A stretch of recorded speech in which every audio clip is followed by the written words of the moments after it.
Welcome back to the Slip and Lip podcast with Barry and Ryan. I'm very happy to welcome Conor Byrne this week. Conor Byrne runs Conor Byrne Fitness.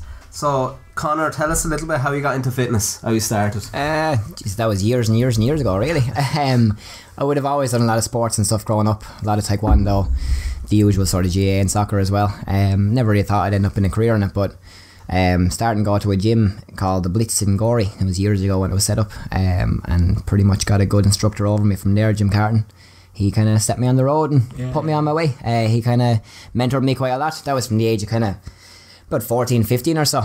Yeah. Same story. I never actually thought I'd really get into the career of fitness necessarily. I just thought it'd be a hobby, and he gave me a bit of work sweeping floors one day, and that was the start of it. Kind of travelled around a good bit ever since then. Ended up here. Because Barry introduced me to you. He said we were talking about getting a couple of fitness coaches. We had one guy, Ken Tankard from Red Door Fitness Arklow, on last week, and he got a great reception. People telling us how great the episode was. They got a lot of feedback and stuff like that, and we said we can't wait to get you on. And we had a couple of people reaching out, get this guy on, get this guy on, and you put up sorry for cursing, but you put up the best videos on Instagram. You're so energetic, you're so happy, you're so positive and stuff like that. The one where you were telling people to try the chocolate at Christmas, and we had to say, did you do that on your first go? Not a hope. But no way he got it on the first go. About 36 times. I still have the video saved. It happens. I look. It genuinely probably took about 3 hours to do it. I said, man, if he got that in his first goal, oh my god. I done it, and about the 20th time I got it. And I stood there and I was so excited about getting it. I forgot what to say. I stood there looking at the camera going,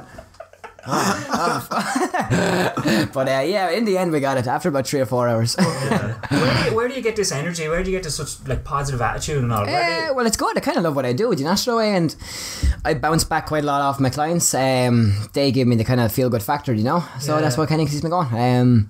It's a good job. It's the type of career I won't say you've no choice but to be happy in it, but you're almost forced into a happy situation. You're working with people to make them feel better, make them feel good, make them feel healthier, better within themselves, better cosmetically, better aesthetically, everything like that.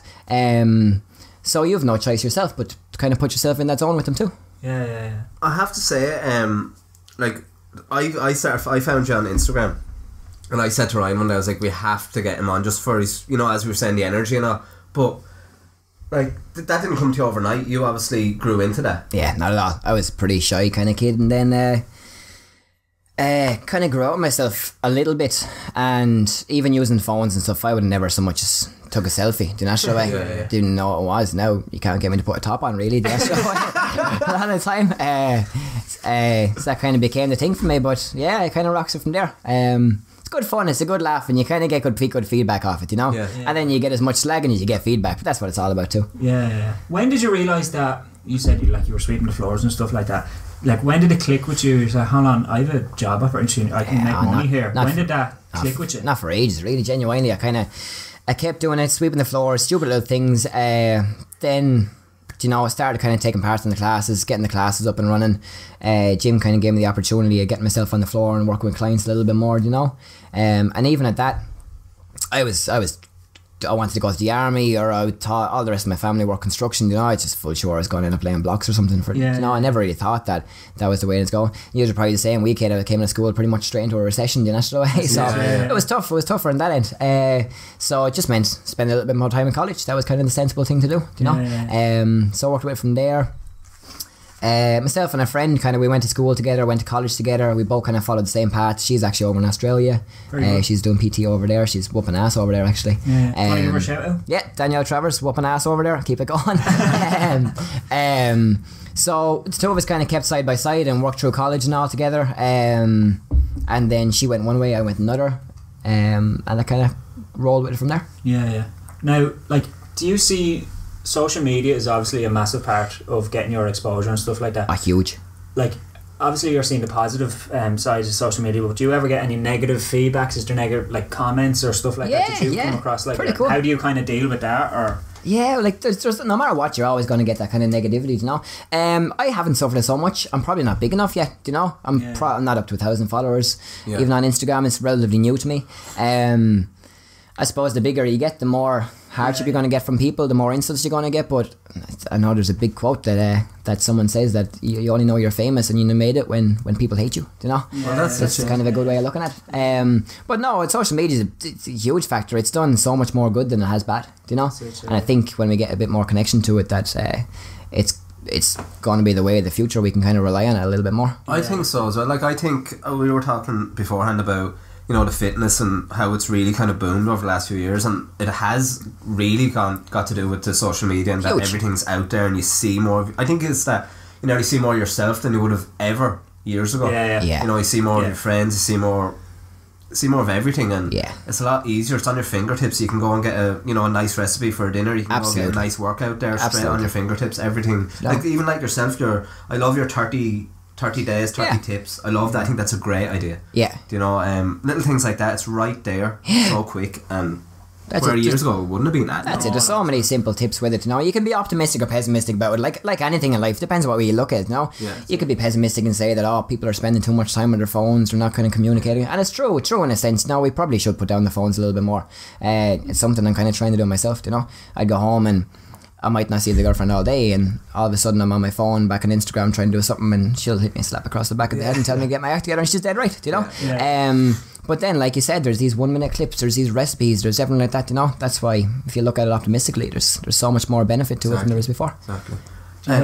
Go ahead there, Barry. I have to say, like, don't take this offensively. I think you're more of a modern personal trainer than anything. You know, like, it's not just the fitness, it's not just like get into the gym, do your weights, get out and all that. You're like the whole mindset of it. I love all that. It's like all about healthy thinking, not just healthy body, healthy mind. I love that as well. Well, that's everything behind it. It's like people say diet's 75%, training's 25%. I put mindset at 99%, and the other is 5% really. You know, it's all about, are you going to get up and are you going to do it? You know, it's putting yourself in the right position to kind of consciously make the effort to it, you know. And all this effort, all this motivation, if you sit down and you go on YouTube and you look at CT Fletcher, you know, so check him out, look at his videos, 5 minutes look at him, you're going to be pumped, you're going to want to take over the world, you know, so way. You wake up the next morning, you set your alarm for 6 o'clock to go to the gym next morning. That's up to you then, where you're going to get up at 6 o'clock in the morning and actually do it. That motivation is gone, you know, so way. So you got to find little bits of motivation from everywhere, and you got to turn them into habits. Your habits then turns into routine, which turns into a little bit of structure, and all of a sudden you kind of find, I'm finding it okay to get up at 6 o'clock in the morning and go for a walk before I hit the gym, or go for a walk before I go to work, you know. It's these little things that make the big difference. Like that was a massive thing when I was going to college and stuff like that, and I was going through a bad time in college, and it was like you'd be unmotivated and stuff like that, and like you said, I'd be looking up the CT Fletchers, and then maybe motivational speaker. I'd be looking up, there's a guy called Les Brown, he's one of the best in the world. Eric Thomas, the hip hop. Eric Thomas, brilliant. What was his great one? If you want it as bad as, if you want to succeed as bad as you want to breathe, then you'll be successful. And I had that replaying to me so much, you know what I mean? And there's a great video and all and that, and loads of people take inspiration from that type of people and stuff like that. It's great. But there was another thing I wanted to ask you about. Like, is there a massive competition between, like, the massive explosion of fitness, like 2-3 years ago, even more, for everyone, alright, on this fitness train, nutrition train, everyone's back into the gym, stuff like that, everyone's looking after each other, which is great and stuff like that. But there was obviously a massive explosion of fitness instructors, personal trainers, people probably that shouldn't be doing it, but like, how do you compete with one another? How does that work? Do you find there's... I wouldn't call it competition, I wouldn't call it competing. No. The way I kind of try to look at it is we're all on the same team. The natural way. My goal, realistically, in my statement, the first thing I wrote on my mission statement for when I was starting the business is I want to help people. You know, that's the number one priority. You know, everybody else that's a fitness instructor is pretty much going down the same route. You know, you could call them competition in a sense if you want, but you're all going for the same thing. You want to see a community become healthier, become fitter, become stronger, have a stronger mindset. You want to see, like, realistically, in my mind, I want this to grow. I don't want to be just one little gym in Arklow. You know, I want to expand from there. I want to take over the world if I could. Do you know what I mean? Yeah, that's it. I really do. Do you know what I mean? And there's no reason why you can't. You got to kind of dream big with it. But everyone's on the same team. Everyone's trying to go forward. We're trying to bring this community healthier. We're trying to bring this country healthier. We're trying to bring the whole world healthier. You know, so whatever we can do to try and do that, we'll kind of work together with it. And most of the guys, even around town here, like the likes of Brian Kelly and that kind of stuff, myself and Brian will be good friends. Do you know what I mean? Then there's so many other personal trainers. All the guys on the bay, like where I used to work, there's so many good clients there. I would love to see them kind of step out on their own and kind of start to expand. There's like huge community. There's 12 or 13,000 people in Arklow at the minute, give or take. Do you know what I mean? If you had 26 personal trainers, that's still 500 people each at least. You know what I mean? There's no reason why we can't kind of push for that. You know, exactly. There's 20, 30 plumbers you could probably say in this town. There's enough houses for them to plumb. Every other exactly. You know, but the big thing is we've all got the same goal in mind, so we should all kind of push for it together. That's a great attitude about it. It is a really good, healthy attitude about it. You're not seeing anyone's like, oh fuck, Dave after opening a gym, you know, down the road from me, or you know, they might. And some people, you know, you've got the likes. Other people might kind of take a different route. I kind of like the strength and conditioning and things. I like the science behind training, and that's what I'm pushing for. So rather than something having a fancy name and being traditional, I'll put a lot of research and a lot of science into why we're doing what we're doing and kind of push for that a little bit more. You might have somebody else who loves one of the girls after opening a new class in Gorey, and she is it's called Swiss Balls of Fire or something. She loves working on Swiss balls. It's a great idea. I think it's a fantastic idea. It's so good, and it's great. But I probably wouldn't do all that much with Swiss balls, so it's great that she has that. So if someone comes to me and I love training with Swiss balls, do you know anybody? I'd love to send them to her. Do you know what's a Swiss ball? So a Swiss ball is basically like a big solid ball filled with air. Air. Right. It's excellent. It was invented in Switzerland, obviously, and it's actually used in schools. So rather than children sitting on chairs and that kind of stuff for schools, they're sitting on a Swiss ball because of the fact it forces you into kind of having better posture. Exactly. Oh, it's like the kind of... No choice. So see the way I'm seeing it. Yeah, it's good because everyone will kind of chill out and pan out like that and sprawl all over the place. You sit in a Swiss ball, you've no choice but to sit with good posture. Do you know, and you're doing it for kids are in school for 6-8 hours a day. That's the way, and they're good fun to run at each other with and stuff too. Stop. Now let's talk about your classes. Yeah. So give us like what kind of people do you cater for? What your classes involve? I'm sure you have different type of classes for different types of people. Yeah, I do. So the classes are relatively new to me. So I always kind of done the personal training. In terms of my own class, they're relatively new. I've done classes for years and years. The likes of circuit training, HIIT training, everything like that. When I was in the Bay, we had acroaerobics, spinning, kettlebells, everything like that. You know, when I had my own space from there, it was nice to be able to branch out. So I put quite a lot of thought into the classes. I had Conor Byrne Fitness up and running, and I've only kind of left my old job in the Bay recently since December and kind of opened up and expanded for myself. I was kind of working the 2 jobs, and now I've said I put a big push on myself. So I bought a company called TRX Arklow, and that was my way of expanding myself. So it was classes. He had 5 classes a week. I've kind of expanded to 7, and I bought the time slots in the gym off him. So it meant for me expanding. So I had a good kind of think about what way I wanted to work the classes. So rather than working kind of traditional ways, I've put a little bit more focus and kind of science behind them. So I've got one class which kind of includes TRX and aesthetics. And aesthetics basically is cosmetically how you look, how you physically look. Yeah. You know, because everybody wants to look healthy. Do you know, everybody wants to look fit, everyone wants to look lean and their body fat. So it's very much so focused on looking good. A huge byproduct of that is feeling good also, which is great. So we'll put quite a lot of focus on hypertrophy training, which is kind of muscle building. For the guys, they probably want to build bigger muscles. For the girls, they want to slim down and tone up. So we kind of cater for that. It's catered for all levels. It's you could become as a beginner, learn and kind of build and build and build. A complete beginner. You could come as an advanced athlete or Olympian and still get great benefit from it. You know, that's the way the classes are kind of laid out. And then I've got some Metcon training as well. Metcon is somewhat new form of training. It's excellent. I'm a big fan of this. I tend to use this a lot even with personal training too. It's metabolic conditioning. So rather than focusing on training one muscle group, a lot of people go to the gym and train leg day. A lot of gym and it's a great way of training. But I will really focus on the metabolism, the metabolic conditioning and the things. So by focusing on that rather than the muscle group, by using the muscles to kind of focus in the metabolism, you are doing a huge amount of things. You're burning a certain amount of calories during that class, but after that class you could burn up to 2,000 calories for the next 48 hours because your metabolism spiked. It's so high, it's so ready to soak in the nutrients that you've kind of done. The reason being, I'll get a little bit scientific, I'll try not to get too crazy, but you've got you've got 3 different types of fuel source, okay? your oxidative system, which is breathing, your oxygen. You've got your fast-vision system, and you've got your glycolytic system, okay? All these store different types of fuel. What I'm trying to do is deplete your fast-vision and your glycolytic system to get you only burning oxygen. I want to leave you with absolutely nothing, no fuel left in your body whatsoever. By doing this, you're forced to burn off body fat, which is what everybody really wants. It'll burn off body fat along with oxygen at the same time. You're breathing, you're taking in your fuel, and your body fat that's left in your body is what's fueling you for your energy for the rest of the class. It's an excellent way of training. It's quite high intensity, but you get good breathers in between. And the feel-good factor from it is ridiculous, you know? So you've got quite a lot of neuropinephrines and that kind of stuff in your brain. By completely draining your fuel source, you tend to release these neuropinephrines, and these neuropinephrines release dopamine, which gives you that feel-good factor, you know. So people come in and they're drained, they're tired from a day's work and that kind of stuff. They smash out of class and everybody walks out laughing and smiling. It's just such a good kind of feel-good thing, you know. That's the Metcon class. So I've also got HIIT, high intensity interval training. It's just a good fun class. It's a good old-fashioned way of training. It's probably one of the old school ways, you could say. Yeah. A lot of kind of strength and conditioning involved, a lot of body weight exercise and stuff like that.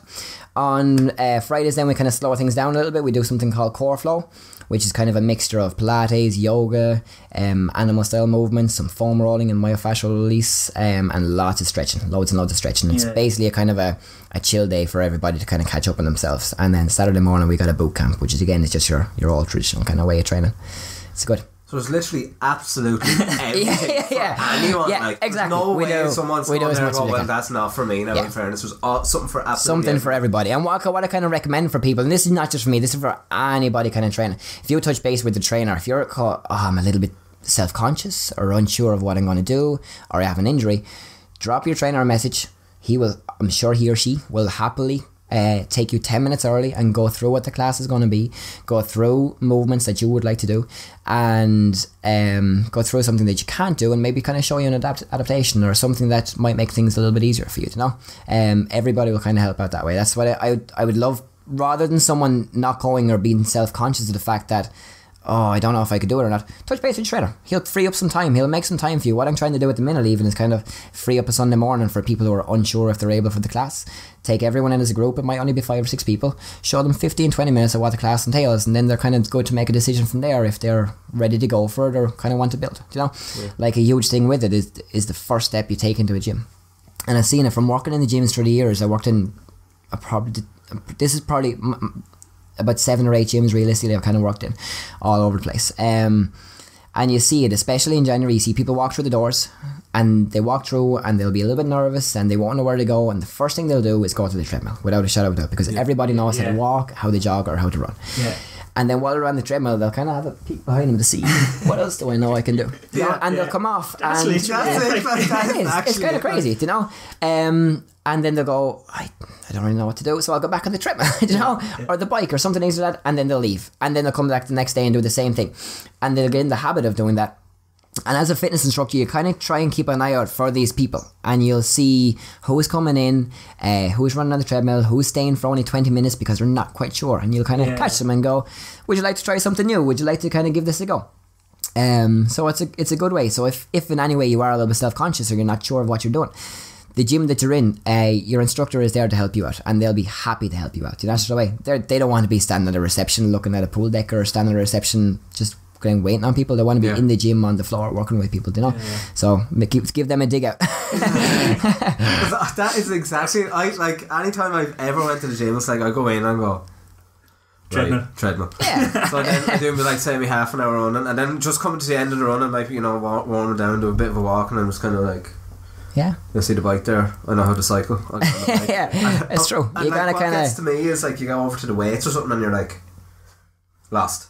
I'll go and get a shower. Yeah. Do you know, so but you got to take into consideration as well, you'll see a couple of guys over there and they're doing weights, they're probably the exact same thing. They might be the only movement they know is the bench press. They're over there and you look at them and they're going, geez, they're smashing on the bench press. I don't know anything else other than that, you know. They're probably the same. I was like, I wonder what that guy's going to do. I'm going to copy off him, you know. And you see it quite a lot. Even if I kind of train in different gyms, you might see people training in different gyms. You might actually notice people kind of watching the way you're training and then follow you around to that station, and it's good to see, you know.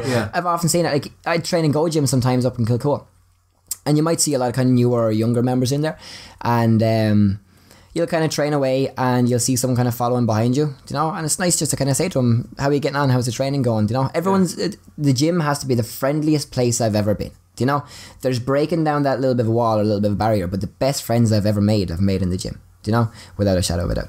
It's definitely a scary place as well, though. Yeah, it is. For It is. There's like, no denying it. Or people that have went to it and then they had to leave it for a year or whatever, and then to go back to it and it's just starting all over again.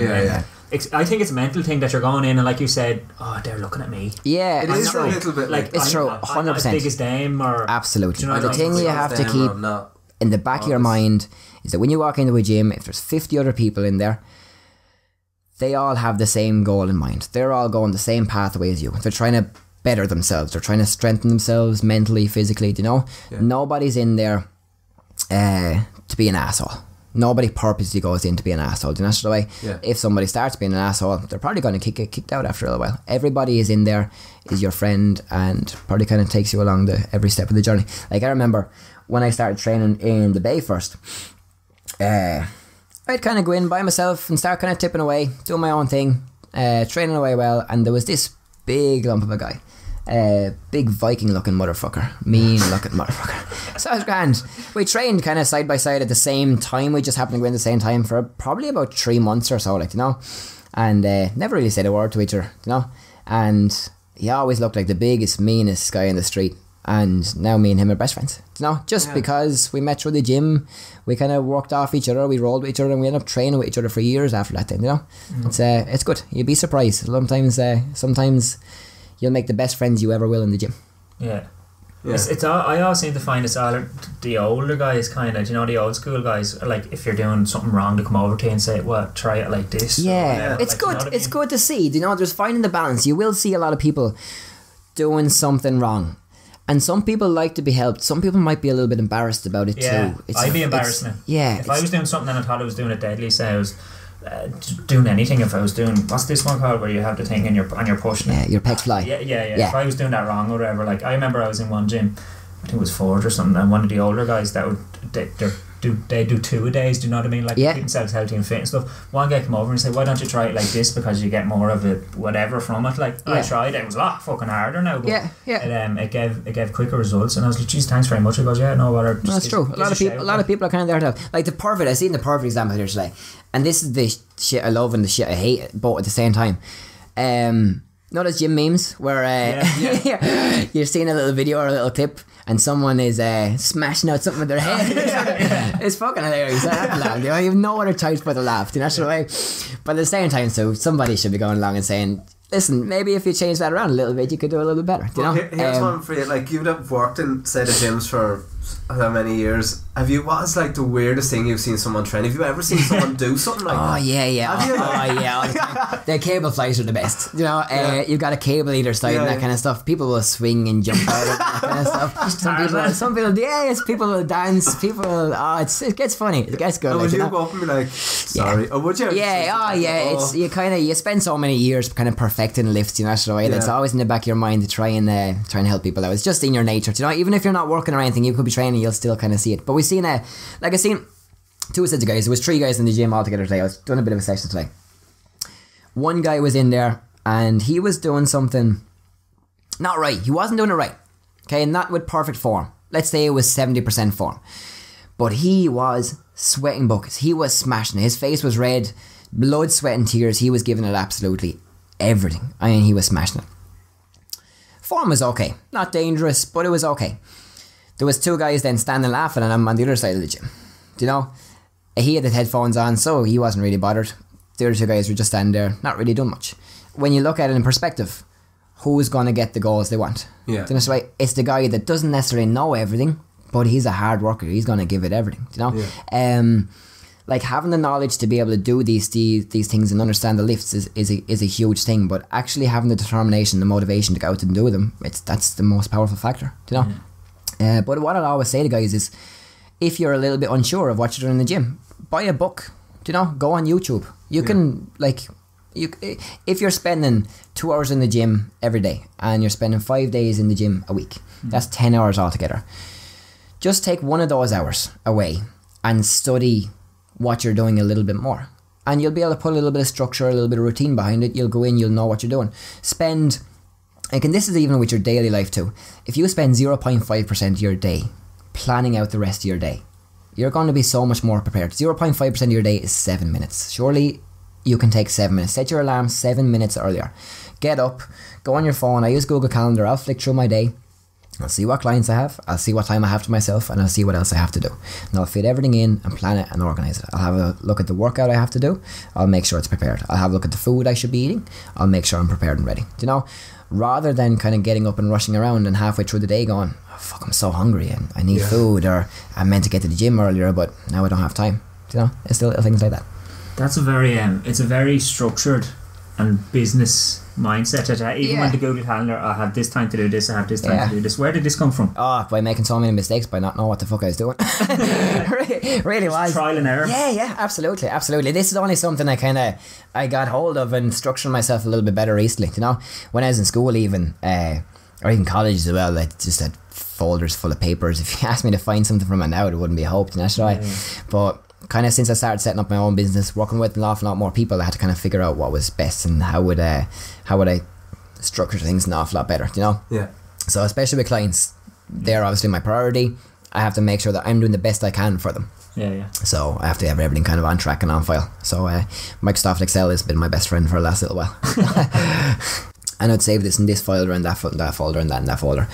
And then I said I need to put them all together. And then I put it all together and I had 20 pages. And then I went, alright, when could I write a little bit more? And I came up with 40 pages. And then I was kind of sitting there one day, and like you were talking about motivational videos earlier, what I actually started doing was I'd go to the gym kind of 5 to 6 times a week, and I started taking 10 minutes of that time a day to stick on my headphones, just hop on a treadmill and walk, not for the physical end of things, nothing to do with that, just for the mental thing, where I would listen to a motivational video for 10 minutes and just soak it in. And it might affect me one day, it might not affect me another, but repetitively listening to these things over and over again, listen to Gary Vee, listen to a few other guys like that, made a kind of a big impact. And one day I kind of went, fuck it, I'm going to do this, you know. So I had a few goals to do.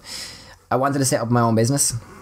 I wanted to write a book, and I wanted to do it all without complaining once, which is a big thing. I wanted to end up in better shape physically at the end of it all, with my own business open and my book out. And the other thing I did was I wanted to write the book for myself. So I never told anybody, not one person. I didn't even tell Laura, my girlfriend. It took me about a year or so to write it, and about 2 weeks before I ordered the copies to be printed, I told her, I think I'm gonna write a book, Laura. She goes, yeah, you should do that. Yeah. And it's actually finished. It's over her head. So that was grand. She was like, yeah, you should do that. Like, you know, you should. And 2 weeks later, 4 or 5 big boxes arrived at the house, and she's like, what the fuck did you order? And I was like, have a look and see. She's like, what the hell is this? I told you I was going to write a book, didn't I? So it took a while, and I didn't want to do it for anybody else. I pretty much done this completely for me. It was my thing that I wanted to do to prove to myself that I could do it. Yeah. And so I did, and it's nice to see it kind of come to fruition now. Yeah. I have to say, I got this off you yesterday. Yeah, and I love diet books and cooking books and all like this, but this isn't a diet book or a cooking book. This is more of like a positive mindset book. Do you nearly have to change your whole thinking? Are you kind of getting that? Yeah. Like I read this, and it's not just recipes. Now, don't get me wrong, the recipes in it are brilliant. I made the avocados for breakfast this morning. It's all really easy and planned out, and everything's really, really good with the recipes. But then you have that so much more on top of it. You have all about trying to get, your head right. It's not just about the food. Yeah, 100%. Like my general goal of thinking is, let's say you came to me and you were a client of mine and you wanted to get fit and healthy. Yeah. The one here is I want to lose weight and tone up. Okay, perfect. Come on into the gym. Let's do this. And I would try and feed people information on the reason why they're doing it, so that they're going to stick with me for a period of time. And then I want to see them set sail. I want to see them be able to go out on their own, be able to walk into a gym and know the exercises that they should be doing. You know, my real goal in life is trying to educate people as much as I can on the information they have. Unfortunately, it's not taught in schools. We don't go through school being taught. Well, PE now is becoming a mandatory subject. I was over the moon when I heard that. I was so happy.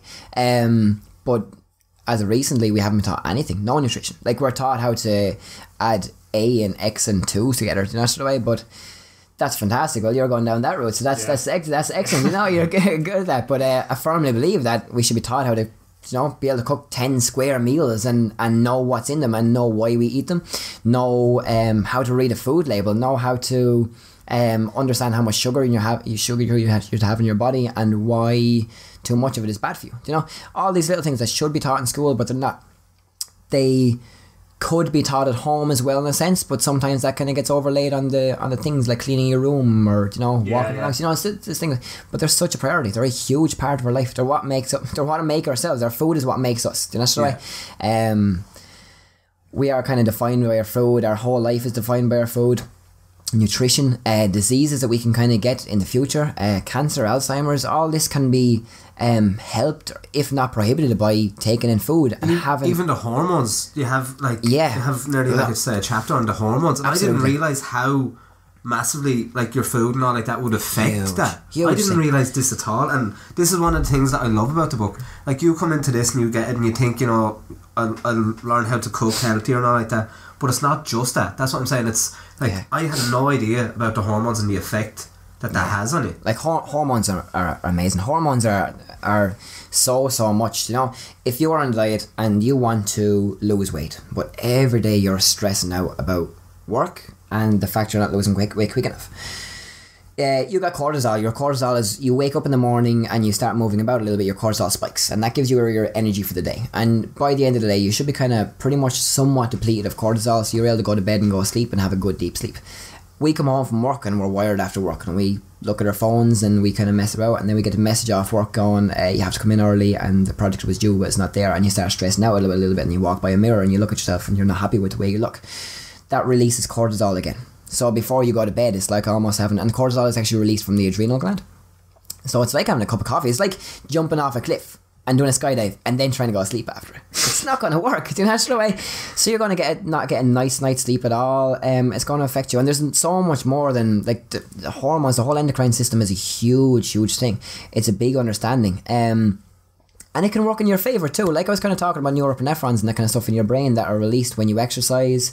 They're actually released when you use the sauna as well. That's something I tried to use recently, start getting into the sauna. What they can do, they're kind of linked with your a chromosome called IGF-1.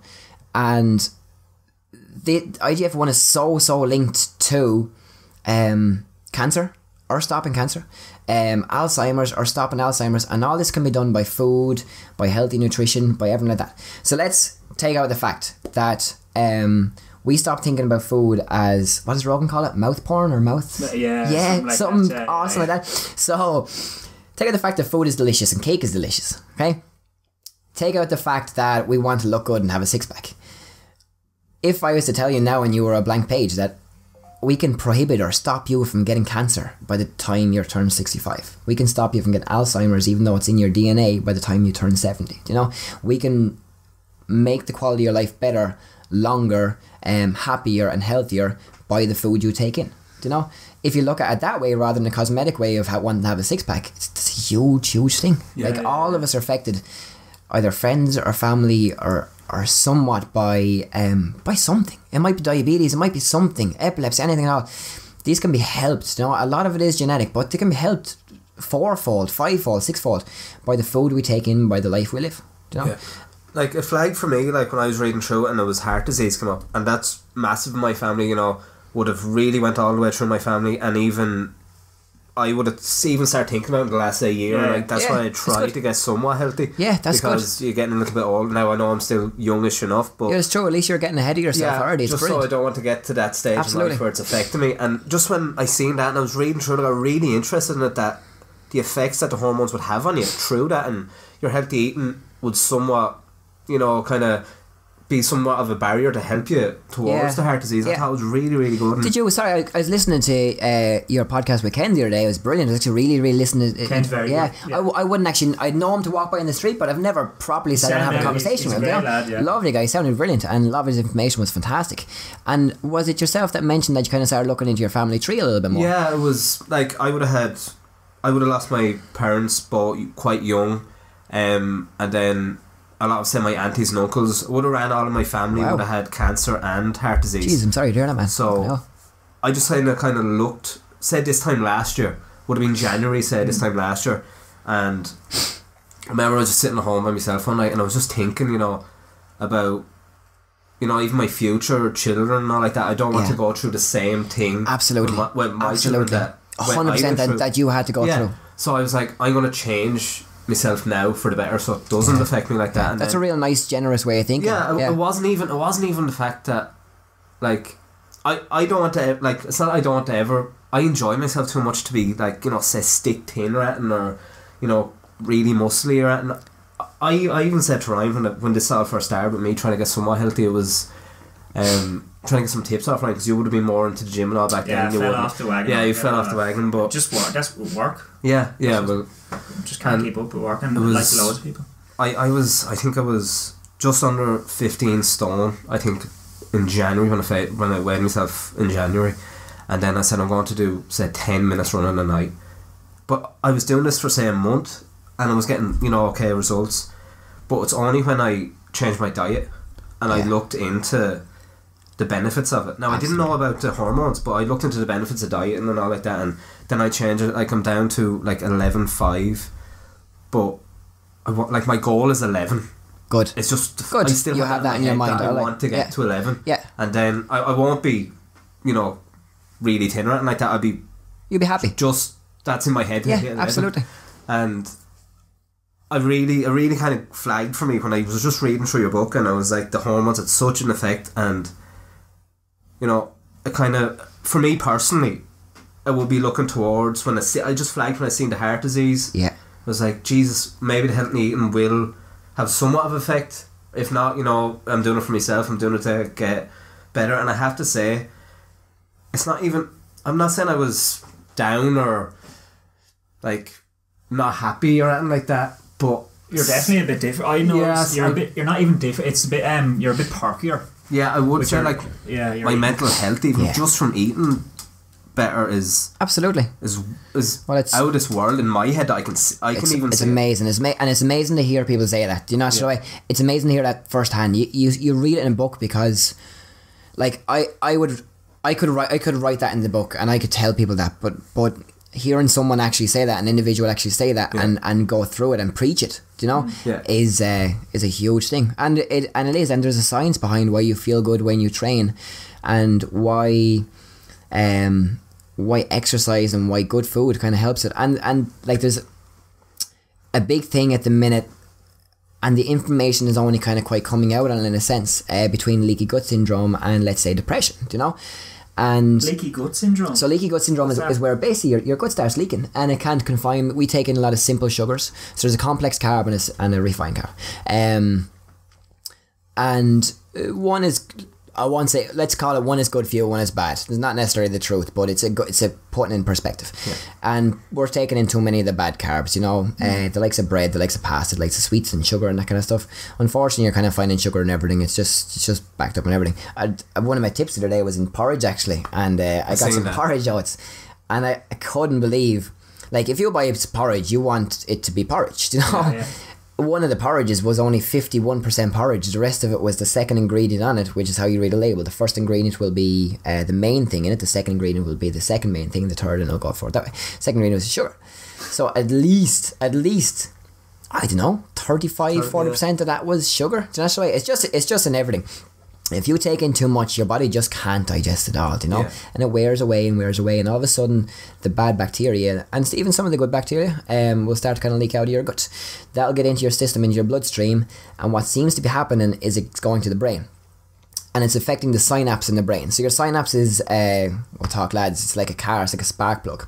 It sparks. It shouldn't be have too much of a gap. And if there is too much of a gap, the spark isn't kind of making it quick enough. So it's not making you responsive enough. It's kind of making you think differently, you know. And it's giving you a different perspective on things, you know. And it's good food that can actually kind of fix that, can bring it all back into a factor, you know. But again, it kind of all comes down to mindset and getting yourself out of that zone, trying to rotate a little bit and kind of going, okay, I'm going to make my first step. And like I said, I'm going out for a 10-minute run. Yeah. You know, that's the biggest step of the journey. There's one thing I loved about your book. I'll just say, well, it was good things come to those who wait, and then you have a whole. It's like, do you want to say it? It's I found that brilliant. Yeah. So yeah, that's kind of one of the big things. It's, I suppose I made a mistake of waiting for a good job to open up and waiting for to become, let's say, a manager of a club or whatever it might be, and you could wait fucking all your life, you know, so it's just not going to happen. Get the fuck up and go do something about it, you know. And that's not even just for the gym, that's for your whole life. Your whole life, you know, that's for your whole life. And I like, it's such a huge thing. Like it's inspiring yourself. Like I'm lucky, I'm in a position where I get to be inspired by my clients every day, you know. I'm privileged by that. I'm privileged by the fact that I can see clients come through the door and come through happy because they've lost 2% body fat in the last 6 weeks, you know, and he's so happy over it, but they've worked hard for it, and that inspires me to kind of keep going a little bit, you know. And I'm lucky that I kind of get to see that progression all the time. But if you want something, don't say you want it and not go get it. Don't complain about the fact that, definitely don't complain that somebody else has it, you know. That's going down a bad route. Just fucking get up and go get it, you know. There's just a reason go do it. Person has it, like, you know. Yeah, absolutely. Decide in your mind that you can do it and just go do it, you know. It's a great mindset to have. It really is. Yeah, and it's tough, and no matter, it's not going to be there all the time. That's the way it's gonna come and go. You know, you might be a little bit motivated by this now. There's a push and pull factor. So if you walk by a mirror and you go, I fucking look pretty shit today, I feel fat, I feel chubby, I'm gonna do something about it, I'm gonna go to the gym. You know, that's a push motivation. That's pushing you towards doing something. Yeah. That pull motivation is what really matters. It's actually getting up the next day, going down and buying a gym membership and going to the gym. You know, that's only going to last for so long before you have to kind of refine your motivation almost, in a sense, you know. And you'll probably fail. You'll go for 2 weeks and then you'll miss a week. Do you know the way? You just get back up and you keep going, and you just gotta keep getting on the horse again and just keep kind of going with it. You know, it is getting that back up though. Yeah, you know, that's the hardest bit of it. That's the most important part, and it's hard. It's tough. There's nobody can deny it's tough, but you just have to. You just have to go do it. You know? Like, and I do it myself, and I know, you know, we've talked about this. We do it a lot. Like, oh, you know, Jesus, work's gone. I can't go out tonight for a run. It all works in the way I've tomorrow. I've gone to a stage now where I'm using work as a. Oh, I can just say it's work. Yeah, I'm kind of. Even though I know deep down, and I know I like, even like I said to you, I'm spending 3 hours a day traveling in a car. My back is in bits. My back has never been as bad. I have to crack my back constantly. And I know that's from, and I have a desk job as well, so I'm sitting in an office in an architect and sitting there 7-8 hours. If you're not doing overtime, then an hour and a half back. Look, loads of people doing it. I'm not complaining. I have a great job. I'm very happy to have a job, but it's killing me back. But like, I know if I just say to myself, right, go for a run, because I remember when I was running for ages and ages, like, and I used to say to myself, this is a great thing about social media, I'd say to myself, I'm handy at running, I'm okay, I don't do competitions or anything like that, but just run for myself. And I'd run, like, and then I say, right, I got 6k in an hour today, and I put it on social media, right? Nice. I said, and the comment would say, I'm going to do 7k in an hour the next week. Do you know what I mean? And I do that, and then 8k, 9k, and I think the furthest I got was like 12k, and I was delighted with myself. People were saying, oh geez, fair play to you, because you can see all the pictures of that last couple of weeks. Alright, he said he's going to do it, and then I feel like if you put it on social media where everyone can see it, absolutely, and then if you don't put it up, say, I'm going to do 6k, and then tomorrow, if I didn't get the 7k like I said I was going to do yesterday, people are going to be like, you didn't do it. It's true. It pushes you that extra little bit, you know. It gives you that bit of motivation to kind of go that extra step further, you know. I'm going to ask you a quick question on supplements. Yes. So if a person comes to you, say, normal guy, teenager, Conor, I want to build up my muscle, I want to get stronger, I need a bit of guidance on supplements. I'm eating all the right proteins, all the typical stuff that I should be eating, staying away from all the bad stuff. Is there anything that can help me or aid me a little bit further? What type of supplements should I be taking? Yeah, so I kind of like supplements. Like, I kind of I wouldn't take all that much myself, to be honest, but that's just because my food is in a good place at the minute. So I would always recommend to get your food in the right spot. If you're not there, well, then I'm not going to recommend what to do. Do you know the way? But if you're eating well, you're getting your protein intake in, you're kind of educating yourself on why you're getting your food in and how you're getting it from. Definitely, so you've got so much. So let's even go through myself. What I would take. I have protein at home. I wouldn't really take protein powder that much. There's no reason why you shouldn't. But I get most of my protein from food, and I'm kind of quite happy that way. I've got a good system. But there's no reason why you wouldn't take it. You know, you've got, give or take, about an hour of anabolic window after you finish your workout. That's why a protein shake is so quick and easy and effective. You can soak it into your body. You do a workout, your body's like a sponge. It's ready to soak in nutrients. You've got it there. It's got everything you need. You've got pre-workout as well, which is pretty fun to take. I don't know if you've ever took it before, but it's pretty good fun. It gives you a bit of a buzz. It's mostly just caffeine and amino acids, really. You know, it's good. I like kind of taking it maybe once a week or so. I might take it on a leg day and I'll kind of smash out a leg day session. Gives you a good bit of a buzz, a bit of caffeine flowing through the system, and enough aminos to kind of help you recover. You've got BCA or amino acids, which you can take as an intra workout. That's the branch chain amino acids, exactly. So basically what it is, you've got 26 amino acids in food altogether. 26 amino acids, they're the building blocks of a protein cell. If you don't have one of them, all you need is just one of them. If you don't have one of them, or if you're missing one of the 26, you've only got 25 of them, well then you will not make a protein cell. Therefore, you will not recover from the workout. You know, so they are an important thing. So if you're not actually getting them from food, they're important to get in some way, and a supplement can be a good way of doing it. Yeah. Think of it like an archway almost, that the bricks in an archway on top, if you pull out one of the bricks, all the rest of them are going to fall. Exactly. You know, you need them all. You've got essential amino acids and you've got non-essential amino acids. The non-essential ones your body can actually make up itself through the food it derives. It has the power to be able to make up they say, it's kind of chopping and changing, but they say 16 are non-essential and 10 are essential now, you know, but it'll always change. Science will always come up with a little bit more proof. And then you've got about 10 or 12 essential amino acids as well. And these your body can't make up. You must take it in through food. And you've got no other option but to get it in, otherwise you won't recover. So it's a good way of doing it. I also take creatine monohydrate. I like it a lot. This was one that came out before the science came out about it. So years ago, creatine was like, oh, I wouldn't take that, it's fucking bad for your kidneys, it's probably going to kill you, you'll probably die, it's a steroid maybe. No one really knows what it was. Creatine monohydrate L and there's creatine monohydrate D. D is a byproduct of L. That'll happen quite a lot actually. The D will be a byproduct of L in some supplements. So you're aiming for your creatine monohydrate L. That's the good one. That's the good one. Exactly. That's just more potent than anything else, you know. And it's very good. It basically increases your ATP. So let's say you were going for a bench press and you were trying to max yourself out and you literally got no more energy. Your cells, the energy you expend will bounce off the creatine, which will make a barrier, and will bounce back into the muscle, reload the muscle with a little bit of extra fuel, and give that energy to push out that extra rep, or maybe even that extra 2 reps sometimes, you know. It's good. I quite like it actually. And there's, at the minute, there's no kind of proof why you shouldn't be taking it, you know. I've yet to be proved wrong anyway. I've taken it for quite a while and I feel pretty good. Creatine actually is naturally in steak and in meat and that kind of stuff as well. We're just taking an extended amount of it. Then you've got your vitamins and minerals. I'd probably recommend everyone to take a vitamin. Find a good vitamin and just kind of pop it in every now and again. What I also maybe recommend taking is your udu oils and that kind of stuff, or kefir, something like that. Something that's a natural biotic, so kind of helps your system going. And if you kind of take it constantly, you probably won't get sick. Like there's a flu going around that's after killing everybody. Australia flu. It's not. I've never in my life. You got it. You got nailed with it. No, really bad. I've never seen the likes of it. I've never seen the whole nation pretty much fall with it. You know, so it was absolutely everybody was in bed. It's nuts. I couldn't even go to bed. I had to work through it because I got it over Christmas and I'm in retail. Like, so you didn't know what other option. Ringing sick, like. I had to say a prayer and light candles. Lucky to make it out the other side. Man, I can't do this. I can't go back to work. So if you kind of take a probiotic, it'll help kind of fend it off before it even happens. So as a nation, or as a people, as a race almost, we're kind of, we'll fix something when it's broken, but we can prevent it as well by having good food and good intake.